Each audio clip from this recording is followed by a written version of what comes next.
नमस्कार. पंचामृत म्हणजे 5 प्रकारच्या अमृतांचे मिश्रण होय, ज्यामध्ये दूध, दही, तूप, साखर आणि मध यांचा समावेश होतो. देवी देवतांना पंचामृत विशेष प्रिय असते. याने देवांचा अभिषेक करण्याला विशेष महत्त्व आहे. कोणतीही पूजा पंचामृताशिवाय अपूर्ण मानली जाते. पंचामृतातील 5ही घटकांचे विशेष महत्त्व आहे. दूध हा पंचामृताचा पहिला भाग आहे. ते शुभाचे प्रतीक आहे, म्हणजेच आपले जीवन दुधासारखे शुद्ध असावे. दुसरा पदार्थ म्हणजे दही.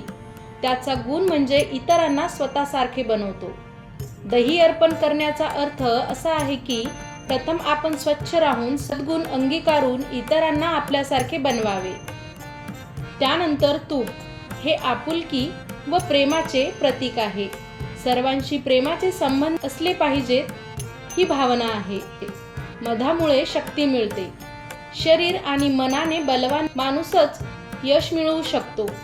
साखरेचा गुण म्हणजे गोडपणा. साखर अर्पण करणे म्हणजे जीवनात गोडवा वाढवणे. प्राचीन काळापासून आपल्याकडे पंचामृताचे चलन आहे, जे आजही कायम आहे. पंचामृताच्या नियमित सेवनाने माणसाच्या मनात सकारात्मक भावना निर्माण होतात. जो व्यक्ती भक्तिभावाने पंचामृत ग्रहण करतो त्याला जीवनात सर्व प्रकारचे सुख आणि समृद्धी प्राप्त होते असे मानले जाते. तसेच पंचामृताचे आरोग्यदायी फायदे देखील भरपूर आहेत. पंचामृतामध्ये सप्तधातू आढळतात, ज्यात आपल्या शरीराला पोषण देण्याची क्षमता असते. पंचामृतात तुळशीची पाने टाकल्याने त्याची गुणवत्ता वाढते आणि त्याच्या नियमित सेवनाने कोणत्याही प्रकारचे आजार होत नाहीत. बुद्धी तल्लख होते आणि स्मरणशक्ती देखील वाढते.